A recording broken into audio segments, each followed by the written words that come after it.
Alhamdulillah Rabbil Alamin. Wabihi nasta'in. Wala udwana illa ala zalimin. Asyhadu an la ilaha illallah wahdahu la syarika lah. Wa asyhadu anna Muhammadan abduhu wa rasuluh.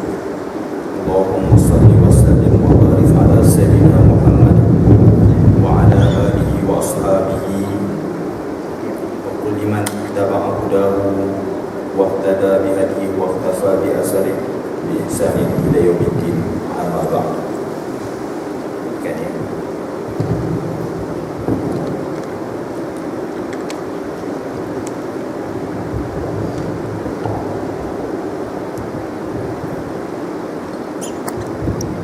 Assalamualaikum warahmatullahi wabarakatuh. Sidang jemaah, siswa-siswi yang dirahmati Allah sekalian, untuk diskusi kita pada malam ini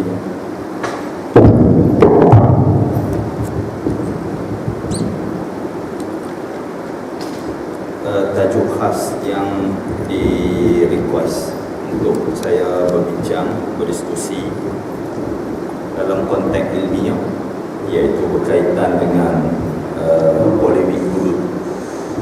Sebab orang bercakap tentang hudud, jadi rata-rata lah ni orang pergi ke mana-mana pun bercakap tentang hudud dalam keadaan mereka pun tak clear apa itu hudud. Ada yang tersilap sebut hukum hudud. Jadi kalau ikut nama hudud ni dah ada zaman Nabi Sulaiman, bohong kau. Jadi begitu. Jadi kita kena ingat bahawa perbincangan hudud ini dia adalah salah satu daripada tajuk penting yang dibahaskan oleh para ulama di dalam kitab-kitab fiqh. Selain hudud juga merupakan salah satu daripada syiar Islam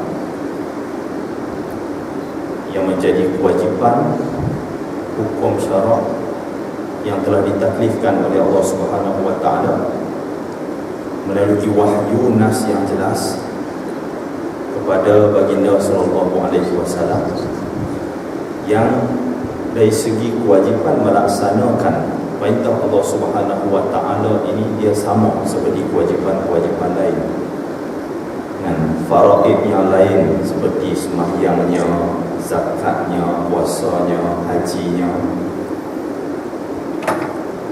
Kita berbincang, kita belajar, kita berdiskusi tentang bab sembahyang sampai bab haji ni tak ada masalah dan kita tak gaduh. Tapi bila kata masuk dalam bab hudud ni, dia jadi lain. Dia jadi lain sebab apa? Kita takut, especially kita kata guru-guru, ustaz-ustaz, termasuk saya sendiri pun sebenarnya kurang berminat untuk berbahas tentang hudud ni. Sebab apa? Sebab orang mempunyai favor politik. Jadi tendensi politik itu kadang-kadang dia mempengaruhi, disebabkan mungkin kerana perbezaan pandangan berkaitan dengan polemik hudud. Jadi di sini saya nak maklumkan yang perbincangan kita ialah perbincangan yang disconnected dengan politik. Jadi kalau katalah kita nak melihat hudud ini dibicarakan, patutnya dibicarakan oleh para ilmuwan, ahli akademik, guru-guru yang muktabar, alim ulama yang tersohor, yang mempunyai autoriti dalam masyarakat. Tak boleh dibahaskan, dijajah oleh orang politik. Sebab orang politik ini sama ada dia daripada parti yang memerintah ataupun parti pembangkang, atas nama politik dia ada kepentingan jangka pendek dan kepentingan jangka masa panjang. Sebab dia melibatkan sokongan. You silap cakap, dia akan menyebabkan diskredit kepada perjuangan politik seseorang ataupun sebuah parti politik. Jadi efeknya akan berkurang sokongan daripada ataupun undi daripada rakyat, daripada penyokong. Begitulah juga populariti, kita kata sesebuah parti itu mungkin akan naik, mungkin akan menurun apabila isu ini dibahaskan oleh orang yang berkepentingan. Tapi kalau kata dibahaskan oleh alim ulama oleh guru yang merujuk kepada kita kata marajak, sumber yang autentik, sumber yang sebenar, maka guru-guru ini, alim ulama ini, dia tidak ada kepentingan, sebab tidak ada sesiapa yang membayar kepada mereka kan? Dan untuk guru zaman dulu dan sepanjang zaman, dia tak kaya, tetapi dia kaya ilmu. Walaupun zaman sekarang ni guru-guru yang hebat yang berceramah itu naik Belfire, naik Alfa, naik kapal terbang business class. Jadi pada dasarnya pandangan alim ulama ini dia tidak berkepentingan. Jadi terpulang, siapa nak ikut ataupun siapa yang nak terima, itu terpulang. Bukan nak minta diundi supaya kekal rating dia macam dalam pencetus ummah ke, macam dalam imam muda kan, macam apa nama, apa rancangan baru kan, ustazah pilihan itu apa lagi kan. Saya bukan masuk, sebab kalau masuk pun memang kalah daripada peringkat awal lagi, tak layak lah. Fizikal pun tak layak kan, umur pun tak layak, cakap pun tak pandai kan, berdukung berpegang kan, bini pun seorang. Kemudian seterusnya, yang kedua, hudud ini dia merupakan satu set kompilasi peraturan-peraturan hukum hakam yang berkaitan dengan kesalahan-kesalahan besar dalam Islam. Dia ada 7 kesalahan, dan di sini saya bukan nak menghuraikan ketujuh kesalahan itu, tapi kita perlu kembali balik, kita ambil balik, kita letakkan semula perbincangan tentang hudud ini pada tempat yang sebenar. Dalam masa orang-orang berjuang nak melaksanakan hudud ini, kalau kata parti Islam start daripada awal penubuhannya dan diluruskan di Kelantan, di Dewan Undangan Negeri Kelantan menggunakan nama enactment Jenayah Syariah Kanun Syariah 2 pada tahun 90. Sebahagian daripada kamu pun tak lahir lagi kan? Masa tu saya pun tak pergi ke Al-Azhar lagi kan? Belajar pun tak faham. Jadi nak urai benda yang orang perjuangkan sejak daripada beberapa puluh tahun dulu dalam masa sejam ini tidak mungkin. Cumanya apa persepsi kita kan? Sebab apa saya katakan tadi, kalau kata kita duduk dengan orang politik, kita be natural kan? Kita naturalkan pemikiran kita akan confuse kan? Sebab dalam politik ini dia ada kepentingan. Baik, apa yang saya nak rumuskan di sini ialah, pertamanya, maksud hudud. Bila orang tanya hudud ni apa, apa maksud hudud? Hudud ini berasal daripada perkataan Arab, dia merupakan plural kepada haddun. Maksud haddun jam'uhu hududun, maksudnya ialah al-man'u, sekat, border. Bila kata sebut hudud, itu adalah border, batasan yang memisahkan antara negara, yang memisahkan antara manusia, yang memisahkan antara kebaikan dengan kejahatan, yang memisahkan antara kebenaran dengan kebatilan. Itu maksud haddun. Dia macam tembok. Kalau kita tengok pada perbincangan ulama tentang hudud ini dia mempunyai 2 pengertian dari segi istilahnya. Yang pertamanya, hudud itu bermaksud kesalahan-kesalahan mandatori yang mempunyai hukuman yang telah ditetapkan oleh syarak, iaitu Allah Subhanahu wa taala. Yang keduanya juga, hudud juga bermaksud sebagai hukuman. Selain daripada hudud bermaksud kesalahan, hudud juga bermaksud hukuman. Bila kita sebut satu contoh, had zina, dia juga bermaksud kesalahan melakukan persetubuhan antara lelaki dengan perempuan tanpa mahram, dan hubungan itu berlaku dalam keadaan waras sedar dengan pilihan sendiri dan ia menyeronokkan. Itu takrif dia. Maksud menyeronokkan itu maknanya memang menyeronokkan, tapi kalau kita buat dengan lembu, khabau, walaupun menyeronokkan, dia tak termasuk dalam had zina. Saya bukan nak define satu persatu komponen hudud ini.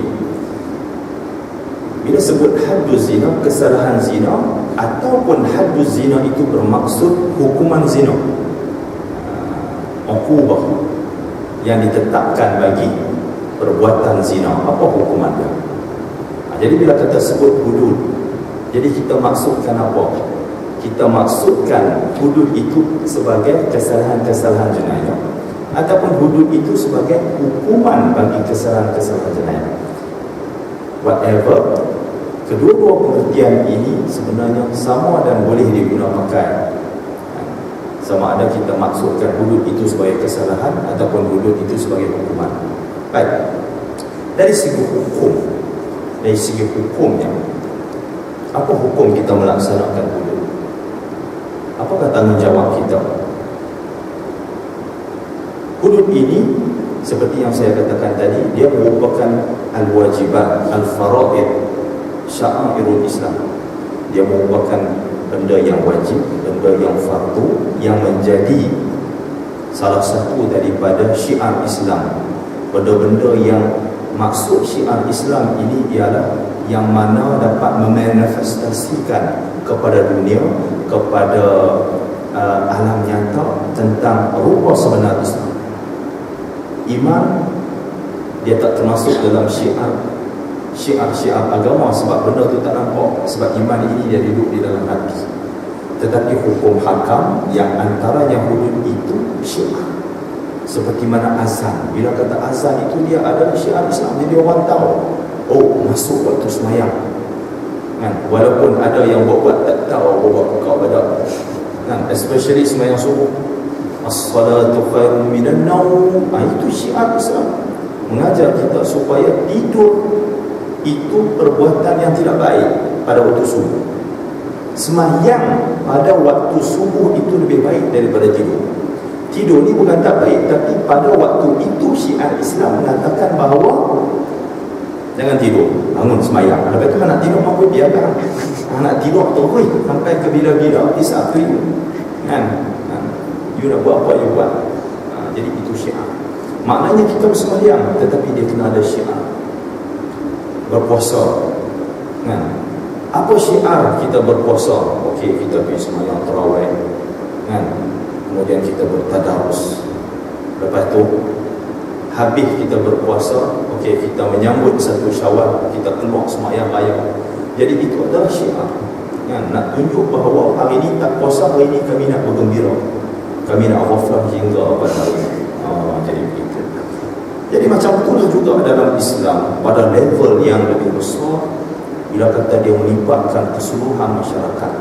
Maknanya Islam dia ada stand dia dalam nak mencegah kemungkaran, nak mencegah kejahatan, untuk al-mar'u, menyekat manusia daripada melakukan perbuatan-perbuatan yang mungkin bagi sekelompok manusia ataupun penganut agama-agama lain tidak salah, tapi bagi umat Islam salah.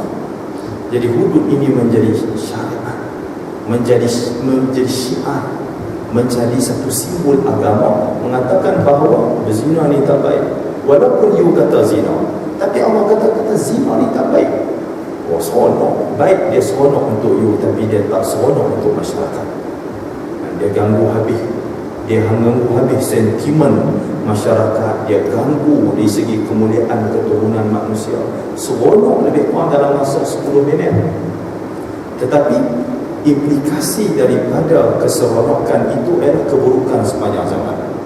Duit rugi, kita boleh recover balik, boleh refund balik, boleh return balik, duit reinvest balik, untung balik.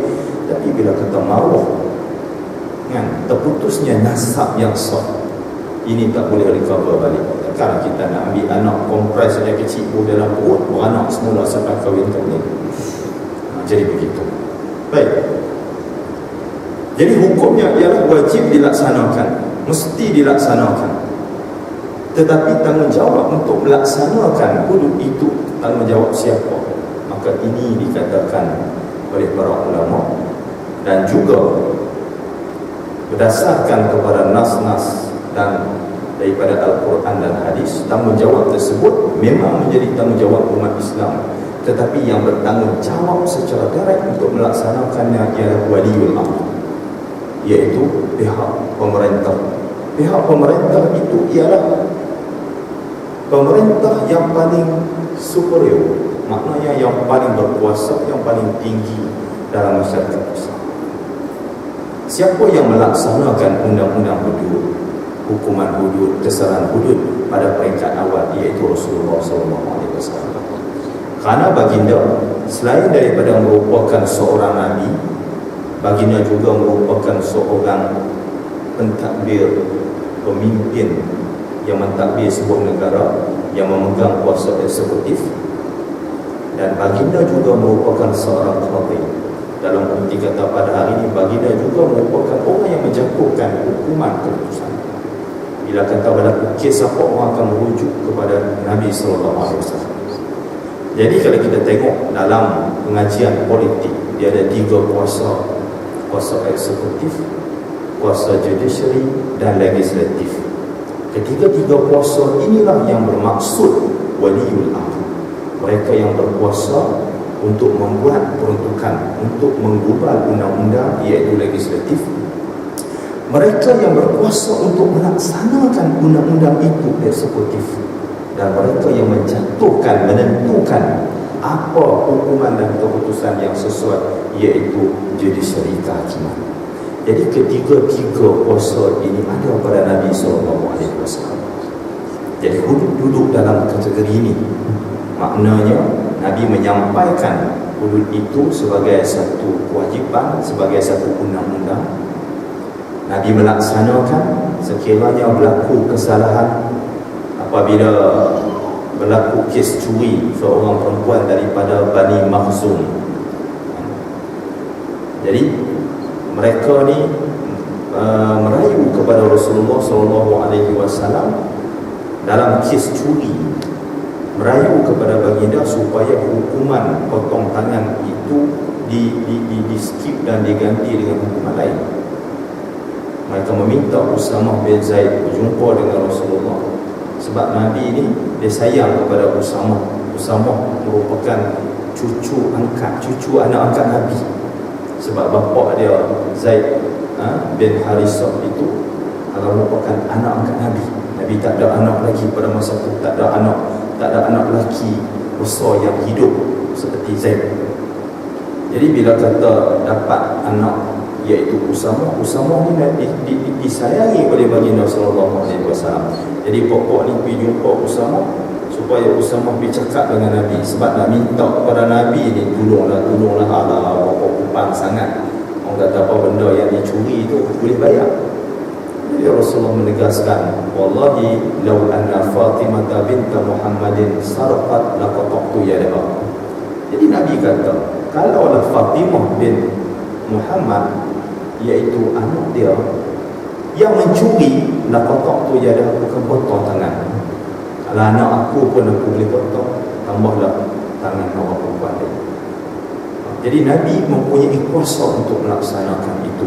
Selain Nabi menyampaikan sebagai hukum, Nabi berkuasa untuk melaksanakan hukuman tersebut. Dan memang Nabi melaksanakan hukuman itu ke atas perempuan Bani Makhzum itu. Sebab itu, sekiranya tidak ada pemerintah yang melaksanakan hukuman hudud ini, undang-undang hudud ini, maka orang biasa seperti mereka yang hidup di negara-negara bukan Islam, yang hidup di US, yang menjadi minoriti di negara-negara bukan Islam, jika ada di antara mereka yang melakukan mana-mana kesalahan yang masuk di bawah kategori hudud ini, penghulu ataupun sesiapa saja yang menjadi ketua tetapi dia bukan ketua yang menguasai 3 kuasa eksekutif, judiciary dan juga legislatif ini, tidak boleh sama sekali melaksanakan hukuman hudud. Tak boleh.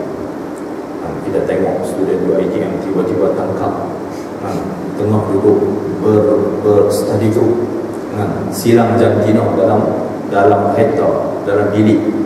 Kita tangkap tu, cek tengok kahwin tak kahwin lagi, kita sobat sebagai sobatan rock, kita bagi kita terbelok terkencing. Tak boleh, salah, tak perlu.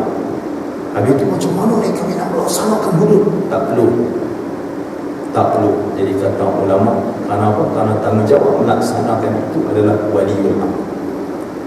Jadi kalau kita tengok macam mana yang ulama sebut ini, kena ada sebuah kerajaan yang berkuasa, kena ada kuasa kehakiman, kena ada mahkamahnya, kena ada kita kata akta-akta yang memberi kuasa kepada mahkamah, kepada para hakim untuk menjatuhkan hukuman dalam kes hudud, dan juga kena ada kuasa legislatif penggubal undang-undang yang endorse, yang menyatakan benda ini syariat.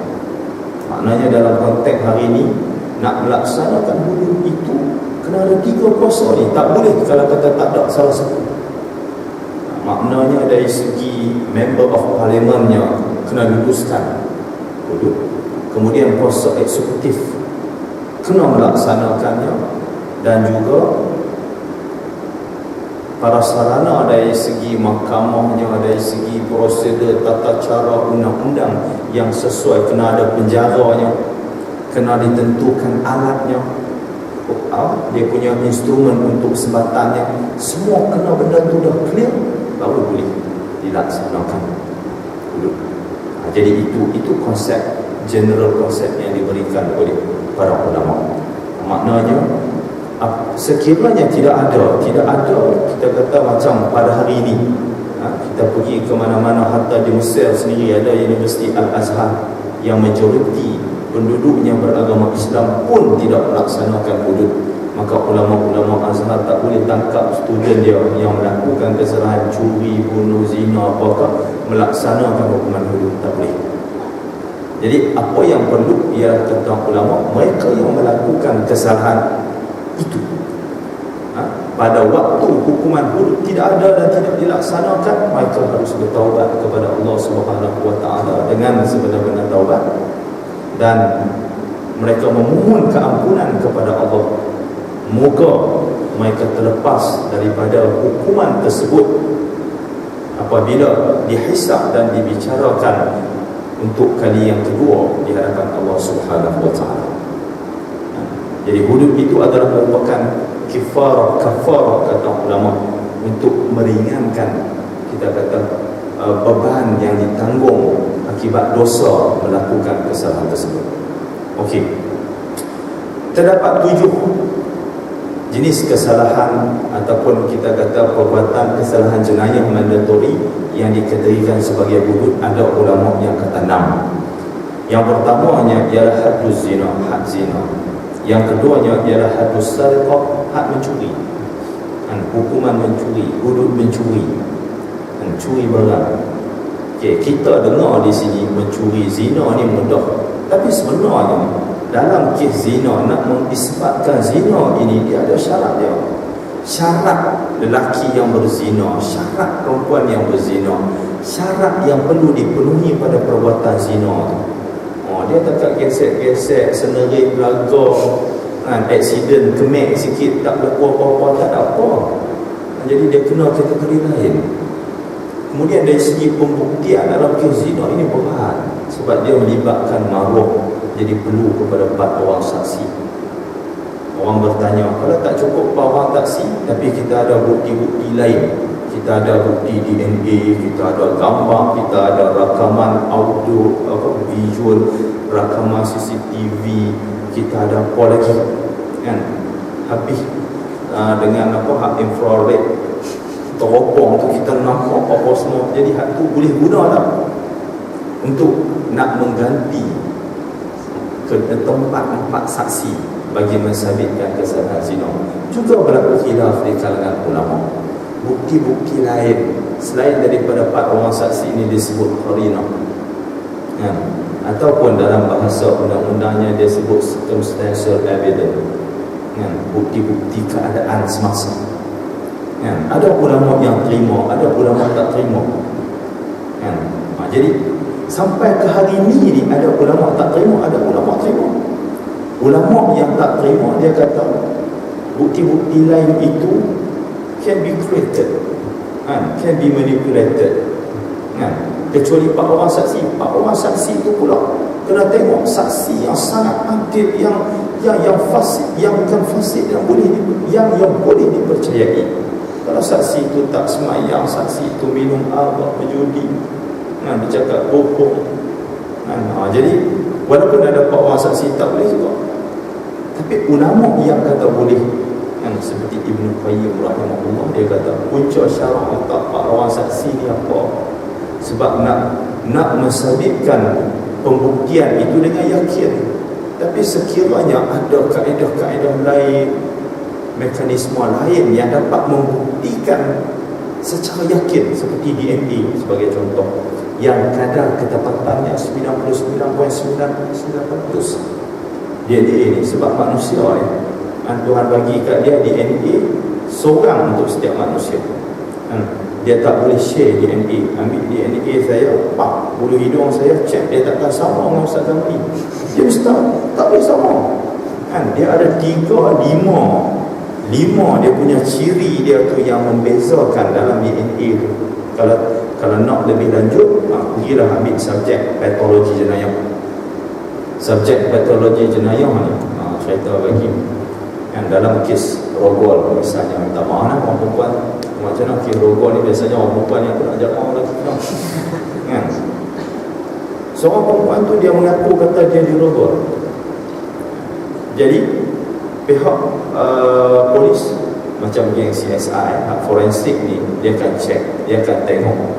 Dr. memang mungkin tahu dari segi koyakan yang berlaku, tusukan yang berlaku, tusukan sebesar mana, objek itu sebesar mana, kedalamannya berapa cm, boleh ditentukan. Dan daripada situ kita dapat membuat satu rumusan, perempuan ini melakukan hubungan seks secara paksa ataupun secara sukarela.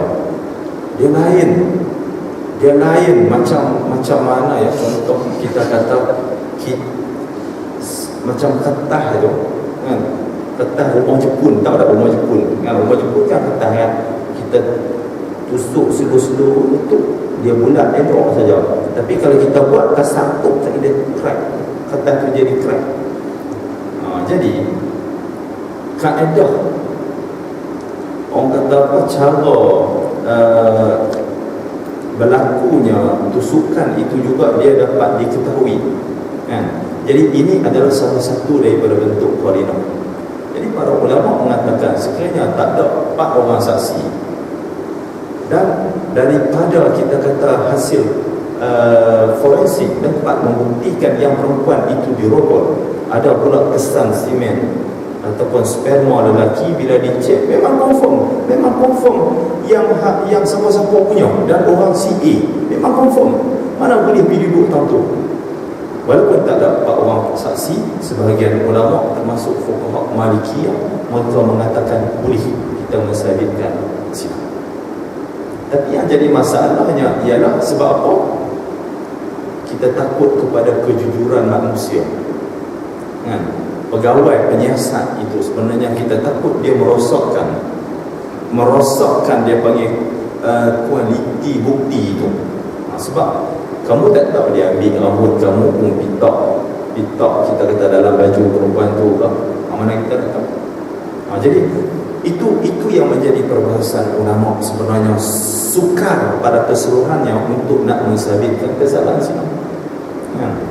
Dia tak semudah itu sebenarnya. Kemudian yang ketiganya haddus syurbi, iaitu had minum arak. Kesalahan minum arak, hukuman minum arak. Yang keempat haddul qadfi, menuduh perempuan-perempuan ataupun lelaki yang baik, yang warak, yang soleh melakukan zina ataupun melakukan homoseksual. Baru ni heboh kan, dalam Facebook ada penolong setiausaha ilmu tu, ulama muda alladzina amanu kan, yang mengatakan perempuan muslimat parti Islam yang keluar pergi demonstrasi itu seperti pelacur. Jadi pernyataan seperti pelacur ini termasuk sebenarnya di dalam tuduhan zina haddul qazfi kan. kita tahu yang orang ni memang orang baik, tiba-tiba kita sebut demo ni kaki set betul lah. Jadi ulama ada bahas, bila kita sebut seorang itu ya benar halal, ya benar haram, wa ya haram, wa ya halal, jadi adakah itu juga merupakan tuduhan zina secara kinayah, secara metaforik? Mengikut pandangan ulama yang kuat, kalau katakanlah kita niat nak menuduh, dia kira sebagai hadul qasfi. Kalau orang lelaki kita kata demo ni kaum Lut, demo ni memang tak boleh, sama juga. Jadi kita menyamakan seseorang dengan berzina, pelacur juga boleh termasuk dalam kategori hadul qasfi, hak tuduh, menuduh orang berzina. Tapi kalau tuduh curi, dia ni memang suka tidur dalam kelas, tak ada, itu bukan itu, itu tak ada, tak kena benar, itu apa settle kat luar, nak tunggu ke apa sesama apa lah. Kemudian hadul hirabah, had hirabah yang kelima, iaitu merompok menggunakan kekerasan. Hak tadi curi sengat-sengat, hak ni merompok menggunakan kekerasan. Tak silap petang tadi bank Islam Kedah tak kena rompok, masuk kategori ni. Geng yang brutal ni, geng taiko ni, tak takut siapa, Pak Gan hak duk jaga bank Islam tu pun takut kat mereka. Jadi hadul hirabah dia ada hukuman dia. Dan yang keenamnya ialah hadul buruh. Siapa itu buruh? Iaitu sekumpulan di kalangan orang Islam yang bangkit menggunakan kekuatan fizikal dan juga mempunyai kelengkapan senjata untuk menentang kerajaan yang sah. Jadi itu buruh, dia ada kesalahan yang besar menentang kerajaan yang adil, keluar melakukan revolusi. Contohnya tak pasal-pasal jom, kita pergi ke Putrajaya, kita buat satu rampasan kuasa. Jadi itu disebut sebagai buruh. Buruh pada zaman dahulu ialah mereka yang keluar menentang perintah daripada imam yang adil, daripada khalifah yang adil, yang cukup syarat-syarat khilafahnya dan juga syarat-syarat kepimpinannya. Tak ada sebab apa-apa dalam keadaan semua orang memberi sokongan kepada khalifah, kepada kerajaan, tiba-tiba ada kelompok yang tak puas hati keluar untuk merombak sistem yang diterima oleh semua orang. Tetapi pada hari ini, adakah mereka yang membangkang, mereka yang berdemonstrasi, mereka yang menyertai parti-parti politik itu dianggap sebagai buruh? Bila kerajaan nak memperkenalkan GST, mereka daripada pemimpin-pemimpin pembangkang mengimpin pula anti-GST. Adakah ini dikira sebagai buruh? Kalau kita nak apply makna terminologi buruh kepada pokok ini, tak kena. Sebab apa? Sebab kita tak terima pun konsep buruh yang kita guna pada hari ini dalam sistem politik, yang sistem demokrasi. Maknanya setiap 5 tahun sekali kita buat pilihan raya, parti mana yang menang dia perintah. Hang menang pilihan raya ni, hang perintah. Nanti ni hang kalah, hang jadi pemegang. Jadi kalau katalah kita nak mengaplikasikan konsep buruh ini kepada parti-parti politik, kira pakat semua jadi buruh. Sebagai contoh, Barisan Nasional, mereka merupakan pemerintah yang sah di peringkat persekutuan, tapi mereka merupakan pemberontak, pembangkang. Takkan kita nak kata BN pada masa yang sama sebagai kerajaan dan juga pemberontak? Tak boleh. Jadi sebab itu kita menggunakan terminologi, istilah itu tidak boleh digunakan dengan sewenang-wenangnya. Sebab apa? Sebab dia punya environment dia ataupun konteks penggunaan itu berbeza. Jadi perbahasan tentang hadul buruh itu pada hari ini mungkin dah tak ada lah, kecuali mereka yang tidak mengiktiraf sistem yang ada. Mereka ni pembangkang pun bukan, kerajaan pun bukan, tiba-tiba grup yang terpengaruh dengan Osama bin Laden, memang betul-betul militan yang tak tahu main daripada mana ada. Kerajaan pun tak kenal mereka, pembangkang pun tak kenal mereka, tiba-tiba bawa truk, naik van ramai-ramai rampas NUiTM pergi, kita kata ke parlimen buat rampasan kuasa. Mungkin itu Mungkin itu sebab apa? Sebab buruh ni ialah orang yang menolak satu sistem yang telah di-establish untuk kegunaan yang diterima pakai oleh semua masyarakat. Jadi dalam sistem Islam pada zaman dahulu, sistem khilafah itu, umat Islam perlu ada khalifah, dan oleh kerana pada zaman dulu tak ada pilihan raya, khalifah yang berkuasa itu dilantik dalam satu dinasti, Bani Umayyahnya, Abbasiyahnya, Osmaniyahnya, sampai ke hari ini tak ada siapa boleh jadi raja. Raja Kedah, Sultan Kedah, Sultan Agha Mu'azzam Shah tu lah. Sultan sebelum tu siapa? Ayah dia Sultan Badri Shah. Tiba-tiba main Sultan Muhammad Hafiz Mahyudin. Tak kena. Jadi mungkin grup-grup hak telik ni yang boleh kita anggap buruk pada hari ini, seperti mana yang terjadi kepada kumpulan Al-Ma'unah dulu. Sebab mereka ni bukan kelompok politik, dia pro kerajaan tak, dia pro orang kata apa bakar tak, dia sendiri. Jadi mungkin tafsiran bahawa itu sesuai untuk kelompok ini, tetapi nak guna pakai seperti yang diaplikasikan oleh Abu As-Samahah Mufti Perak kepada mereka yang menghadiri Bersih 3, Bersih 4, 5, 6, tak kena, tak tepat, kurang tepat. Sebab kerajaan yang ada tu pun boleh bertukar selepas 5 tahun. Jadi begitu. Baik. Kemudian yang ketujuhnya ialah hadul riddah, hak murtad. Apabila seseorang itu menukar agama daripada Islamnya, tiba-tiba jadi free thinker, jadi atheist, convert Nasrani, jadi Yahudi, convert kepada Hindu, Jaina, Sikh dan sebagainya. Jadi jumhur ulama mengatakan yang hukuman murtad ini termasuk dalam kesalahan hudud, tetapi sebahagian daripada ulama mengatakan dia tak termasuk hudud, dia termasuk dalam kategori taksir. Sebab dalam Al-Quran tidak ada nas yang jelas menyebut tentang kesalahan murtad seperti mana 6 kategori hudud yang lain. Sebab tu tadi saya kata ada ulama kata hudud ini terdiri daripada 7 komponen. Ada yang mengatakan 6, iaitu berkaitan dengan hadul riddah. Baik. Okey. Kemudian kita tengok pula dari segi objektif. Apa tujuan Allah Subhanahu wa taala memperundangkan, mewajibkan pelaksanaan hudud ini? Okey, objektif dia apa? Objektifnya seperti mana yang digariskan oleh para ulama ialah hasman limadatil fasad, bertujuan untuk nak menyekat sebaran elemen-elemen kerosakan dalam masyarakat Islam.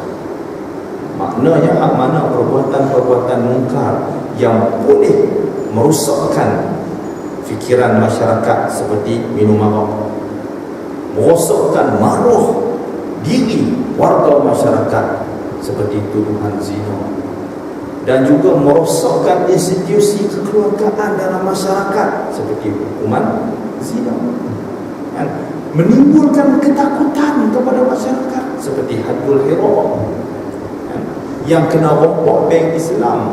Tapi kena ingat, kedai yang berada dekat dengan bank Islam, termasuk bank-bank yang ada kat situ, Maybanknya, lepas tu ada syarikat takaful insurans yang ada duit banyak ni pun takut. Jadi kita pun tak tahu siapa perompak, dan kita pun tak tahu amount yang dirompak tu banyak mana. Tapi ketakutan kita bila kata kita nak lalu depan bank Islam tu, kita takut. Jadi maka sebab itu adanya had al-hira. Bila katalah sistem politik tidak stabil, sat lagi tukar kerajaan, duk jaga besok tiba-tiba main geng-geng hak revolusi lain pula jadi pemimpin, tukar sana tukar sini tukar, dan kita kata sebenarnya siapa yang jadi pemimpin, siapa yang jadi Perdana Menteri? Kalau kita tengok macam di Thailand kan, dia ada juga CP-CP. Bila kata tak puas hati kepada kerajaan, dalam masa kita ni baru bertukar daripada PM Tun Abdullah Badawi ke Datuk Seri Najib, dia dah 3 ke 4 Perdana Menteri kan. daripada Taksin, kemudian lepas Taksin Abasyid, lepas Abasyid tu naik siapa, lepas tu baru naik apa nama ni, Yingluck Shinawatra. Hari ini pula Yingluck Shinawatra kena letak jawatan sebab disabitkan kesalahan. Tak tahu siapa pula, saya pun rasa mungkin lepas ni nak apply jadi Presiden Director Sawadika. Jadi baik, keadaan yang tidak stabil ini diatasi, disekat dengan ada yang hadul buruk, kesalahan buruk. Nak memberontak boleh, tapi memberontak dia kena pada tempatnya. Jadi sebab itu pada zaman sewaktu sistem khilafah itu masih ada, dan juga peralihan kuasa itu tak berlaku seperti mana yang wujud pada hari ini. Khalifahnya dikuasai oleh, kita kata, keturunan Bani Umayyah, keturunan Bani Abbasiyah dan keturunan Utsmaniyah. Kita boleh ubah sistem ini sebab itu adalah sistem politik seluruh dunia pada waktu itu. Kalau kita tengok dalam Empire Kisra juga begitu. Kita tengok di sebelah barat Empire Rom pun macam tu juga. Kita tengok di sebelah Asia Selatan, India pun macam tu juga. Kalau kita tengok di China kan, dengan dinasti yang terakhir, dinasti apa?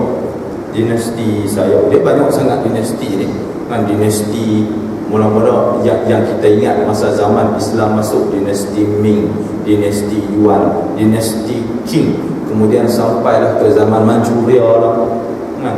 Berapa banyak tu kan. Dan yang barulah main sistem parti komunis ni. Jadi sebelum itu, begitulah juga yang berlaku di dunia Islam, sistem politiknya itu sama kan? Jadi pada waktu itu para ulama menyatakan saluran yang ada ialah kita memberi nasihat kepada pemerintah dengan cara ulama-ulama yang dihormati oleh khalifah ini, mereka menyampaikan nasihat. Contohnya macam Harun Ar-Rasyid, dia ada penasihat dia kan, seorang ulama kanan mujtahid dalam mazhab Hanafi yang bernama Muhammad bin Al-Hasan. Kemudian dia lantik pula kawan Muhammad bin Al-Hasan itu, Qadhi Abu Yusuf, menjadi menteri kehakiman. Jadi pokok ni yang duk bagi nasihat. Walaupun Harun Ar-Rasyid ini dituduh sebagai sangat kejam kepada pokok Syiah, tapi ulama-ulama yang memberi nasihat kepada Harun Ar-Rasyid, kalau kita tengok dalam cerita dia, sampai ke tahap Harun Ar-Rasyid bila dengar ceramah daripada Ustaz Don zaman tu, boleh keluar air mata. Tapi pada hari ini, ustaz-ustaz yang berceramah yang pemerintah tak dengar kan, gelak ketawa sampai keluar air mata. Jadi begitu. Jadi pada waktu itu ulama memberi pandangan, kata jangan memberontak. Sebab apa? Sebab kalau memberontak, kita keluar memberontak macam pokok Syiah yang keluar memberontak, kita tidak akan berjaya untuk mengubah kerajaan. Sebab kerajaan pada waktu itu tunggal, unilateral, dan tak ada siapa boleh buka. Keluar untuk memberontak seolah-olah kita membawa beribu-ribu nyawa manusia yang tidak bersalah bersama kita, sehingga mereka dibunuh dalam pertempuran hanya semata-mata untuk menukar seorang khalifah. Jadi sebab itu ulama kata akhafud dararain, kita ambil pendekatan mudarat yang paling ringan. Tapi mai ke zaman kita ni tak bolehlah kita ambil pendekatan haram kita tukar kerajaan. Sebab apa? Sebab kita tak pakai sistem khilafah, kita pakai sistem demokrasi. Hak kita untuk mengundi lah siapa, parti bawang ke, parti kucai ke, siapa-siapa yang kita rasa layak untuk memikul amanah rakyat. Nak ubah parti tongkoi yang ada pun sebenarnya tak berdosa, tak ada masalah, sebab kita tidak menggunakan sistem lama. Kita guna sistem demokrasi yang membenarkan rakyat itu memberikan kuasa, mengundi dan menyerahkan kuasa kepada parti yang memerintah. Jadi tak bolehlah kita nak pakai seperti yang diguna oleh pokok apa nama ni, ilmu ulama muda. Itu yang saya pelik. Sebab mereka membawa pengalaman daripada Saudi. Sebab di Saudi ni pilihan raya pun tak ada. Kita boleh kan? Jadi apa yang ada ialah para ulama kalau nak bercakap apa-apa, berbisik dalam, kita kata majlis syura, memberi pandangan, menasihati dia punya raja dia. Siapa yang kritik raja, hang kenalah ASA kat sana. Itu sistem dia. Tapi main ke kita di Malaysia, sistem itu berbeza. Jadi sebab itu tak boleh kita fatwa sebarangan. Macam Syekh Fathul Bari kata haram keluar menentang kerajaan. Ini satu problem yang tak faham kepada perubahan politik. Sebab tu saya kata banyak benda yang sebenarnya yang kita kena kaji, yang kita faham. Dan seterusnya, hudud ini tujuannya bukan untuk menghukum. Dia merupakan satu kaedah untuk mendidik. Dia lebih kepada takdib, dia lebih kepada tarbiyah, lebih kepada tahzib untuk pembentukan akhlak yang baik. La sekali barulah hudud ini bertujuan untuk tarwiyah, untuk menakutkan, menggerunkan dan juga menyakitkan, especially penjenayah. Maka sebab itu kalau kita tengok kepada hadis-hadis Rasulullah SAW dalam kes zina, dia ada dua kes zina yang disebut sebagai kisah Ma'is wal Ghamidiyah. Seorang lelaki yang bernama Ma'is dan satu lagi seorang perempuan daripada Ghamidiyah, perempuan Bani Ghamid. Bila Ma'is seorang perempuan ni, dia kata, wahai Rasulullah, saya berzina. Rasulullah kata, ya Rasulullah senang. Rasulullah kata, pergi balik dulu. Betul ke hang berzina? Mungkin hang bercumbuan, berpeluk-peluk, berlaga-laga, serondoi sana, serondoi sini. Jadi perempuan tu kata, tak betul Rasulullah, memang saya buat betul. Jadi Rasulullah kata, tak apa, mari kita tengok hang mengandung ke tak mengandung. Pergi balik dulu. Lepas tu perempuan tu main pula. Lepas beberapa bulan dia kata, Rasulullah betul saya mengandung hasil daripada zina. Rasulullah kata kat dia, tak apalah, pergi balik dulu, tunggu sampai lepas yang beranak. Lepas dia beranak tu, dia main jumpa Rasulullah lagi. Berapa tahun dah? Kita katalah 9 bulan dia main jumpa. Bawa anak tu, dia kata, ni Rasulullah, saya dah beranak, saya takut dengan kesalahan zina yang saya lakukan, tolong hukumkan saya. Rasulullah kata, anak ni kecil lagi, boleh tak hang menyusukan dia sampai 2 tahun. Dia balik, dia menyusu anak dia dulu, tak lah nursery, graduan kecil ke apa macam tu. Bila kata dah menyusu lepas 2 tahun, dia main jumpa Rasulullah. Dia kata, Rasulullah, anak saya sekali dah dia panggil apa, kalau orang Kedah kata loh tek, maknanya dah putih, menyapih. Orang Jawa kata dah sepih, maknanya dah letak isap susu dah start mula dah minum Coca-Cola, ya Milo, susu kambing. Jadi Rasulullah kata, ada tak siapa-siapa nak jaga anak ni? Pergi balik cari dulu. Sampai 2-3 kali para sahabat tengok Rasulullah SAW seolah-olah macam tak mau melaksanakan hukuman rejam, tak silap saya, ke atas perempuan tersebut. Rasulullah kalau boleh, Rasulullah kata, ambil balik hang taubat sengap-sengap lah, kata ulama. Janganlah duk main cerita, janganlah duk main mengadu. Sebab pada zaman itu terdapat lebih kurang 3 kes saja yang dilaporkan dalam hadis. Ingat saya dalam kes zina, iaitu seorang lelaki kuli yang berzina dengan isteri bos dia, Qissatul Asif. Kemudian yang kedua kisah Ma'is, yang ketiga kisah Ghamidiyah. Ketiga-tiga kes ini pun bukan dituduh, tetapi mereka yang datang jumpa Rasulullah mengaku mereka berzina. Jadi kata ulama, pada zaman Rasulullah, sepanjang Rasulullah mentadbir kerajaan, memimpin umat Islam, hanya ada 3 kes yang dilaporkan pada baginda. Dan kes itu dijatuhkan hukuman sebab apa? Mereka yang minta. Melihat kepada hadis Ghamidiyah tadi, cerita Ghamidiyah tadi, para ulama membuat rumusan seolah-olah walaupun hudud ini satu kewajipan, tapi Rasulullah sangat rasa berat hati untuk melaksanakan hukuman itu sebab dia melibatkan ma'ruf. Jadi alangkah baiknya, dalam hadis yang lain Rasulullah SAW mengatakan, siapa yang melakukan mana-mana kesalahan yang dikenakan hudud, jangan bagi tahu. dia bertaubat, dia beristighfar kepada Allah Subhanahu wa taala, moga-moga Allah akan mengampunkan dosanya. Sebab Allah Subhanahu wa taala boleh ampunkan semua dosa kecuali syirik. Takkanlah Tuhan tak boleh ampunkan kesalahan zina yang pada waktu itu mungkin seseorang itu dia jaga, tapi disebabkan pengaruh kawan-kawan, pengaruh rakan sembahyang, pengaruh media masa main macam zaman kita ni, tapi sekali itu saja dia buat silap. Tak perlulah dia nak bagi tahu orang kata Rasulullah, bertaubatlah, insaf menjadi baik.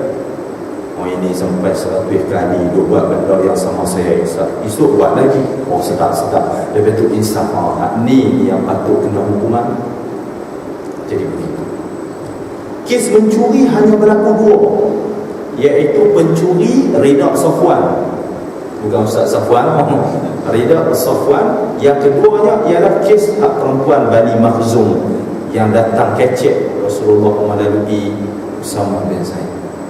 Itu pun dalam kes pencuri Rida Safwan ni, dia curi selendang. Pencuri tu dia tengok Safwan bin Umayyah ni dia kaya tau, orang kaya. Tiap kali nak perang dia pinjam bagi kat Rasulullah 100 ekor unta. Dia ni ibarat macam secret service, yang ada kawal Presiden Amerika Syarikat. Ada hak sibuk dia apa semua.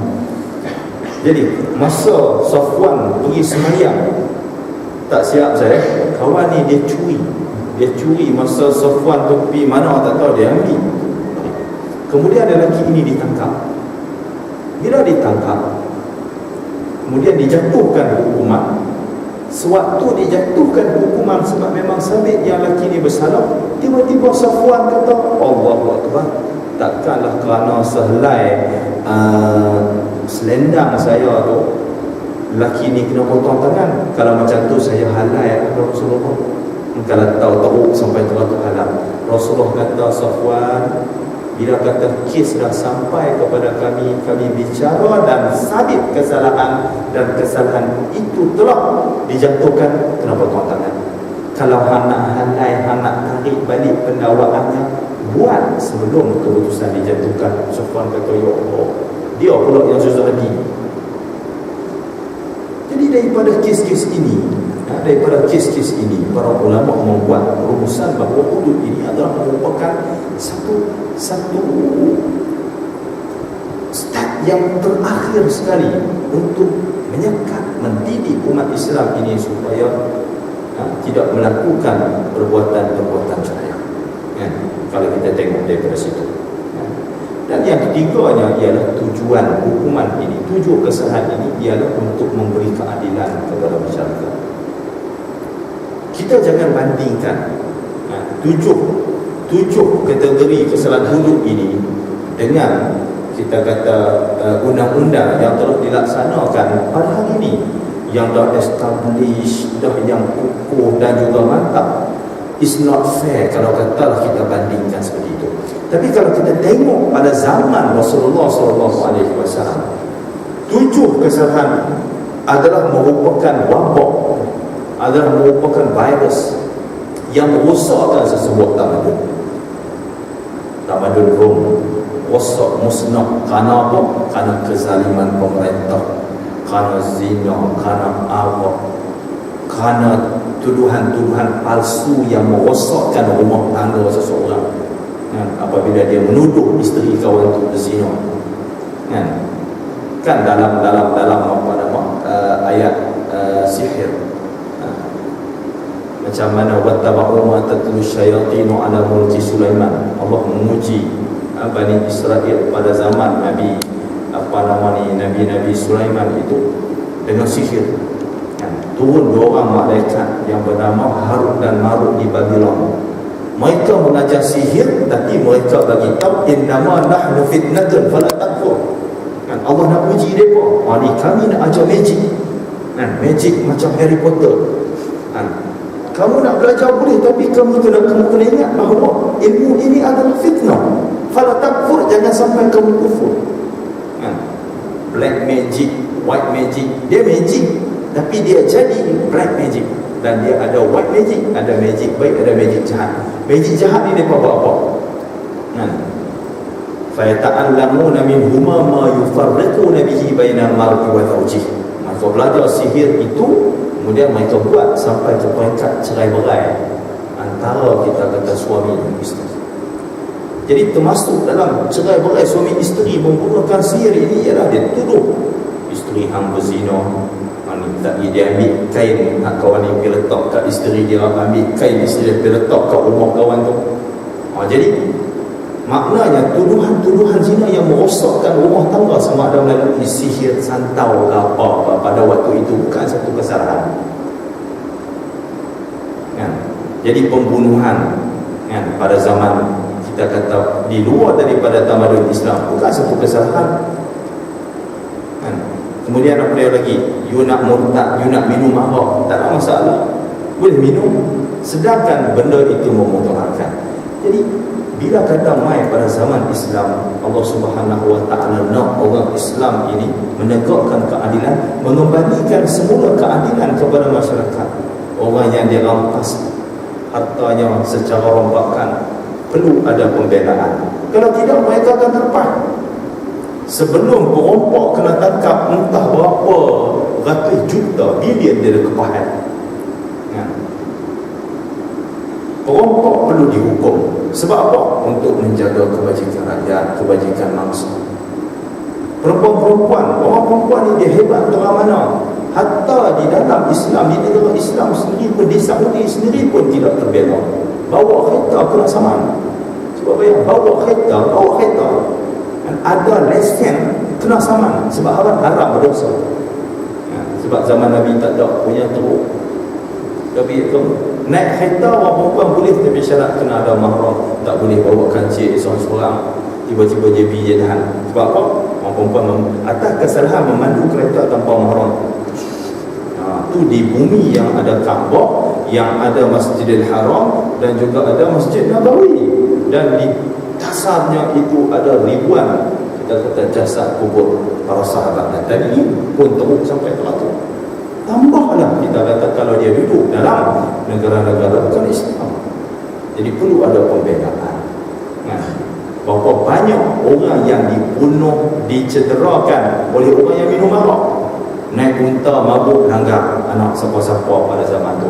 Siapa yang nak jamin mereka?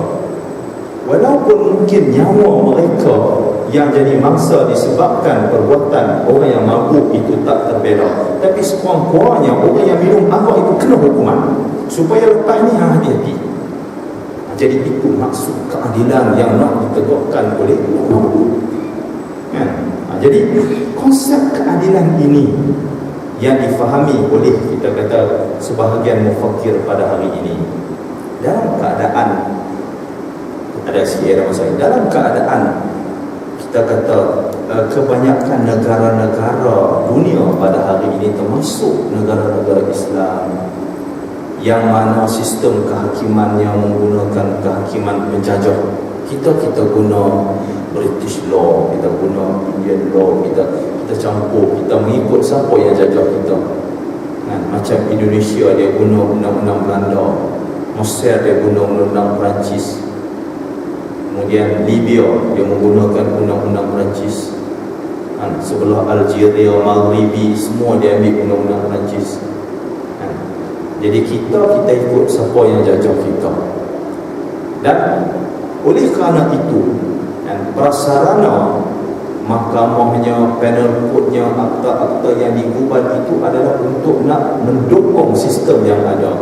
Tiba-tiba mai pada hari ini kita nak laksanakan undang-undang hudud yang telah lama tidak dilaksanakan. Ia menjadi satu perkara yang membebankan.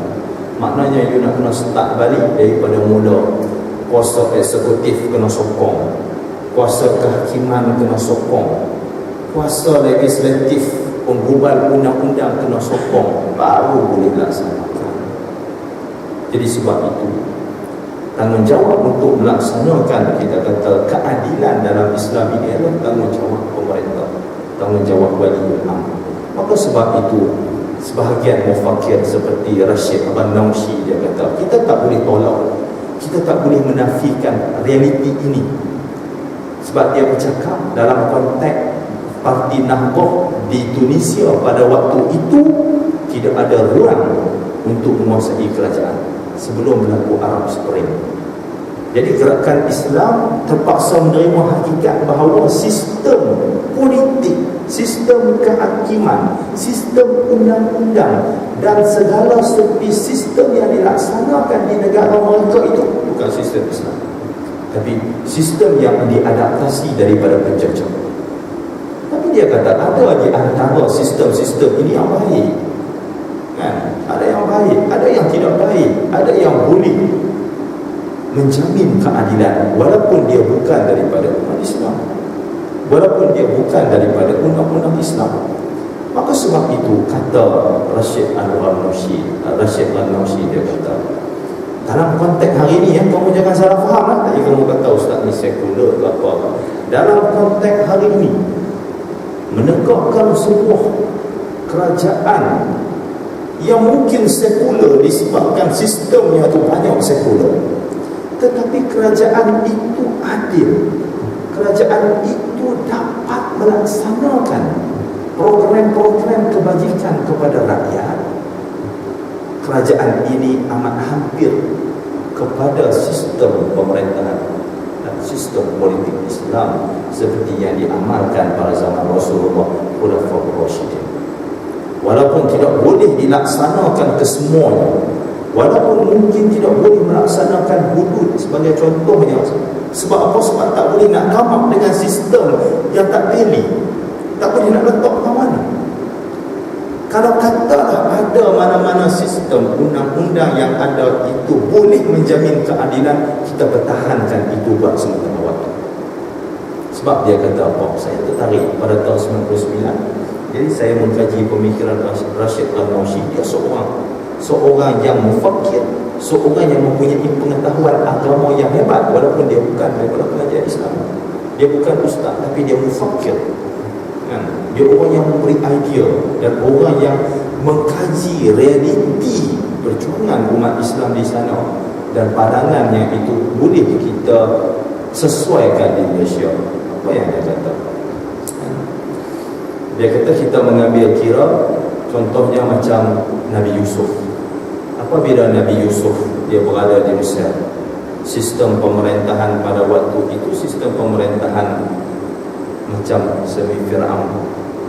Tetapi dengan kemahiran apa yang ada kepada dia, dia ditawarkan untuk menjadi Menteri Kewangan, dan untuk menjaga perbendaharaan. Nabi Yusuf menjadi antara pembesar yang berada di bawah sistem Fir'aun. Dia tidak boleh mengubah Fir'aun, sebab Fir'aun ni dia macam sistem beraja. Hak zaman Nabi Musa tu, Fir'aun dia tu, maharaja dia tu nama Ramses II. Jadi Nabi Musa ni dia duduk pada zaman awal, dinasti awal Fir'aun itu. Jadi dia tak ubah benda-benda yang suka diubah. Hak nak ubah sistem Fir'aun, hak siapa? Hak orang Yahudi yang Islam tapi ada kemahiran join kerajaan Fir'aun. Jadi apa yang dibuat oleh Nabi Musa, dia mengurus tadbir sistem kewangan yang ada itu dengan baik, supaya kebajikan orang miskin dapat dijaga, kebajikan ibu-ibu tunggal itu terpelihara, terjamin. Kalau katalah sebelum dia, mungkin kerangka sistem politik itu teruk, kondisi mereka yang lemah ini teruk. Tapi dengan adanya Nabi Yusuf alaihi salam, dia dapat mengurangkan beban yang ditanggung oleh mereka yang lemah ini. Itu kes yang pertama. Rashid Al-Ghanaushi kata. Kemudian kita tengok sampel yang keduanya ialah zaman Umar Abdul Aziz. Apabila Umar Abdul Aziz dilantik menjadi khalifah, berbanding dengan khalifah-khalifah sebelumnya seperti Sulaiman Abdul Malik, kemudian Abdul Malik bin Marwan, kemudian sebelum itu Marwan bin Al-Hakam, lepas itu Muawiyah bin Yazid, kemudian Yazid bin Muawiyah dan Muawiyah bin Abi Sufyan. Apabila naik Umar Abdul Aziz dia kata apa? Lau kana li minal amri syai'un lawallaitu Al-Qasim khalifatan. Kalau kata aku ni ada kuasa untuk nak mengubah sistem, walaupun dia jadi khalifah, Kalau kata apa ada kuasa untuk upah nak rombak balik sistem Bani Umayyah ni kembali seperti zaman Khulafaur Rasyidin, yang siapa-siapa yang layak boleh jadi khalifah, dia kata aku akan lantik Al-Qasim, iaitu cucu Abu Bakar, untuk menjadi khalifah. Sebab apa? Yang terbaik pada waktu itu ialah Al-Qasim. Tapi Qasim ini bukan daripada keturunan Bani Umayyah, tapi oleh kerana memikirkan apa reaksi negatif daripada pembesar-pembesar Bani Umayyah yang lain, dia kata aku tak mampu nak buat. Tapi apa yang dapat dibuat oleh Umar Abdul Aziz, walaupun dia duduk dalam kerangka sekular, itu kita kata lebih kurang, dalam kerangka yang agak ganas kepada pembangkang seperti Syiah apa semua tu, dalam tempoh 2 tahun 4 bulan Umar Abdul Aziz 2 tahun 24, 30, dia cuma sempat memerintah lebih kurang 40 bulan. Dalam tempoh 40 bulan Umar Abdul Aziz memerintah, tak berlaku peperangan, tidak ada pemberontakan, Syiah tak memberontak, dan Umar Abdul Aziz dapat mengubah daripada cukai-cukai jizyah itu, diubah sekiranya siapa yang masuk Islam potong jizyah, tak kena bayar cukai, GST terlepas kalau kata masuk Islam. Kemudian pada waktu itu menjadi kebiasaan kerajaan Bani Umayyah, mereka menggunakan mimbar-mimbar masjid sebelum khutbah Jumaat ini ialah untuk membancuk, menghina, menjatuhkan maruah penyokong-penyokong Syiah, penyokong-penyokong Sayyidina Ali. Mai Umar Abdul Aziz, dia kata kita gantilah dengan ayat Al-Quran. Apa dia ayat Al-Quran? Innallaha ya'murukum bil adli wal ihsan wa ita'i dzil qurba wa yanha 'anil fahsya, yang dipakai seluruh dunia. Kalau mafhum daripada ayat ni, Allah suruh kita berlaku baik, berlaku adil, ihsan kepada semua orang, hang Syiah ke, hang Khawarij ke, hang Mu'tazilah ke, hang Jabarih ke, kena berlaku adil. Diganti dengan ayat ni. Itu antara jasa Umar Abdul Aziz. Sedangkan dia dah jadi khalifah, kalau patutnya dia masukkan sistem khilafah pada waktu itu, ganti dengan seperti mana yang diamalkan pada zaman Khulafaur Rasyidin. Tapi dia tak berubah, sebab selepas dia mati, siapa yang jadi khalifah? Naik balik Hisham bin Abdul Malik. Kemudian naik balik selepas itu semua hak khalifah-khalifah yang sama seperti khalifah sebelum Umar Abdul Aziz. Jadi kata Rashid Al-Namshi, dia kata pada hari ini sebenarnya kita tak mampu nak buat semua, sebab para sarana, kemudian dari segi realiti politiknya, budaya politiknya, sistemnya tak memihak kepada kita. Ini dia kata termasuk hudud. Jadi kita tak mampu nak melaksanakan hudud, tapi kewajipan melaksanakan hudud itu menjadi cita-cita kita. Apa yang ada, oleh kerana kita tak mampu nak laksanakan lagi, maka mala yudraku mala yudraku kullu la yudraku kullu. Apa yang kita tak dapat semua, jangan tinggal semua, buat setakat yang mampu. Maka sebab itu, apa objektif daripada hudud itu ialah untuk menjamin keadilan pada masyarakat. Jadi sebelum hudud dilaksanakan, belum tiba masanya, make sure yang sistem yang ada itu benar-benar dapat menjamin keadilan kepada masyarakat sebagai persediaan untuk pergi kepada hudud. Baik. Jadi pelajar-pelajar sidang jemaah yang dirahmati Allah Subhanahu wa taala sekalian, saya nak rumus balik. Hudud ini pada mulanya merupakan syiar agama, kemudian dia menjadi undang-undang. Daripada kewajipan dia menjadi undang-undang yang dikuatkuasakan, yang dilaksanakan oleh baginda sallallahu alaihi wasallam, para khulafaur rasyidin dan juga pemerintah-pemerintah Islam selepas itu. Dan sesiapa yang mengatakan bahawa di Malaysia tidak pernah melaksanakan undang-undang hudud ini salah. Sebab apa? Hukum undang-undang yang bertulis pertama Kerajaan Melayu ini, dia ada nama dia Hukum Kanun Melaka, yang digubal pada kurun ke-15 Masihi, antara tahun 1400 sehingga 1500 sekian-sekian. Dalam tempoh 100 tahun itu, telah digubal dua orang undang-undang. Yang pertamanya hukum kanun Melaka, yang keduanya ialah undang-undang Laut Melaka. Dalam hukum kanun Melaka itu semua lebih kurang 6 kesalahan hudud itu dimasukkan di dalam undang-undang hukum kanun Melaka dan dia dilaksanakan. Dan batu bersurat di Terengganu pada zaman pemerintahan Kesultanan Terengganu dulu juga mencatatkan di batu itu hukuman pelaksanaan hak zina, hak qazaf, hak minum arak dan sebagainya.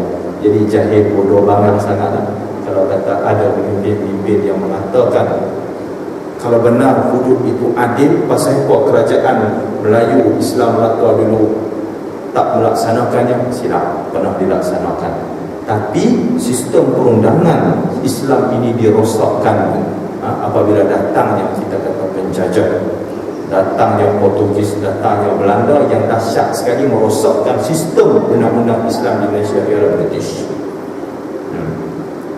Okey. Yang kedua, bila kata dia jadi undang-undang, kita kena ingat dia terikat dengan prosedur, dia terikat dengan tata cara perundangan. Maknanya kena ada dakwaan. Bila kata berlaku kes, kena dakwa. Bila kata ada pendakwaan, ada yang tertuduh. Yang tertuduh itu kena membuktikan yang dia tak bersalah.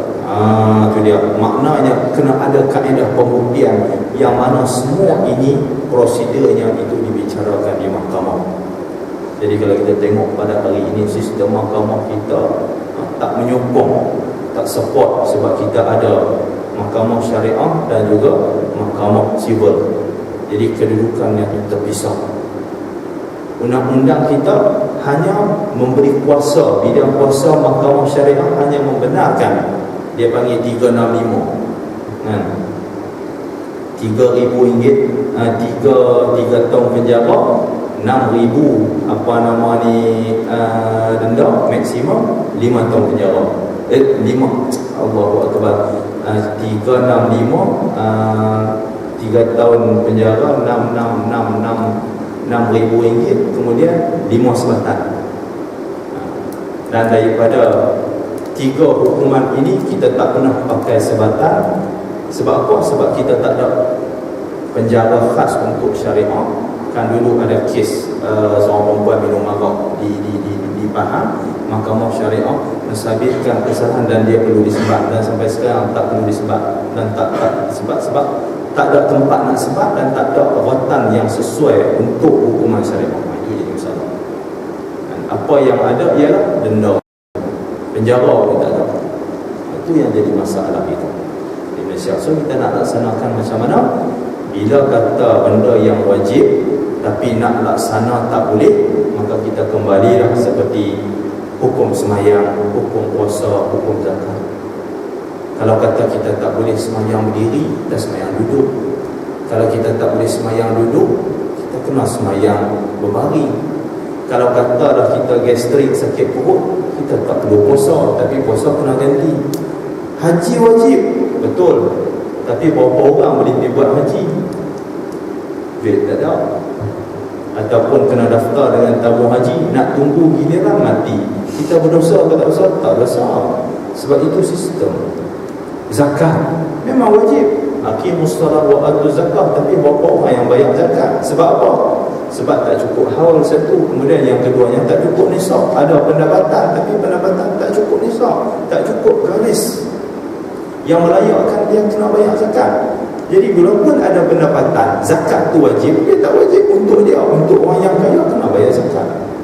Jadi kalau katalah undang-undang, peraturan-peraturan syariat lain itu kita boleh letakkan dalam konteks ini, maka macam itulah juga kata para ulama dari segi hukuman itu. Dan kita nak paksa laksanakan dalam keadaan kita tak mampu. Bila tak mampu, tak payah. Naik kapal terbang, nak semayang tak boleh, lepas semayang tak ada. Jadi nak buat macam mana? Kata ulama, semayang tak buat waktu. Oleh kerana tak boleh nak laksanakan hukuman hudud, payah. Jadi gunakanlah undang-undang hukuman yang ada itu dengan harapan dia dapat menjamin keadilan walaupun buat sementara waktu. Boleh faham maksud saya? Jadi itulah pandangan saya tentang hudud. Kalau orang tanya kita wuduk ni wajib, mesti dilaksanakan. Sama seperti haji, sama seperti puasa, sama seperti zakat, sama seperti semayang. Tapi berapa ramai orang yang tak perlu buat haji sebab sakit, kan? Tak mampu nak berjalan. Berapa orang yang bekerja tapi tak kena zakat sebab tak cukup nisab. Berapa ramai orang yang wajib puasa tapi dah tua dah, kalau puasa mati. Baik tak payah puasa, jadi dia bayar dah fidyah. Jadi Islam itu mudah. Maka sebab itu pelajar-pelajar yang dirahmati Allah Subhanahu wa taala sekalian, jangan kita letakkan mana-mana komponen Islam itu dalam posisi yang menyukarkan. La yukallifullahu nafsan illa wus'aha. Dan Tuhan tak memaksa kita untuk melakukan sesuatu yang kita tak mampu. Buat setakat kita mampu. Walaupun tak boleh semayang duduk, tak boleh semayang ni, sampai ke tahap semayang menggunakan isyarat mata, buat. Yang penting semayang. Tak boleh semayang semua, semayang tetap mampu. Boleh. Wallahu a'lam. Jadi saya rasa itulah saja perkongsian share kita diskusi pada malam ini berkaitan dengan hudud dan sejauh mana tanggungjawab kita untuk melaksanakan perintah Allah Subhanahu wa taala tersebut. Jadi itu yang saya mohon kepada Allah Subhanahu wa taala keampunan sekiranya dalam penerangan ini kurang tepat, kesalahan, bercanggah dengan apa yang difahami oleh kebanyakan ulama lain. Wallahu a'lam. Ini adalah pandangan saya. Jadi pelajar-pelajar semua boleh rujuk dengan alim ulama lain yang lebih mengetahui. Yang terakhir sekali saya nak katakan bahawa Islam itu sifatnya mudah, dan jangan kita meletakkan Islam itu dalam posisi yang menyukarkan, dan kita nak bawa imej Islam itu sehingga dia memberikan satu wajah yang bodoh kepada orang bukan Islam. Jadi bukan itu tujuan Islam diturunkan. Aku lupa dihada wa astaghfirullahaladzim li wa lakum. Assalamualaikum warahmatullahi wabarakatuh.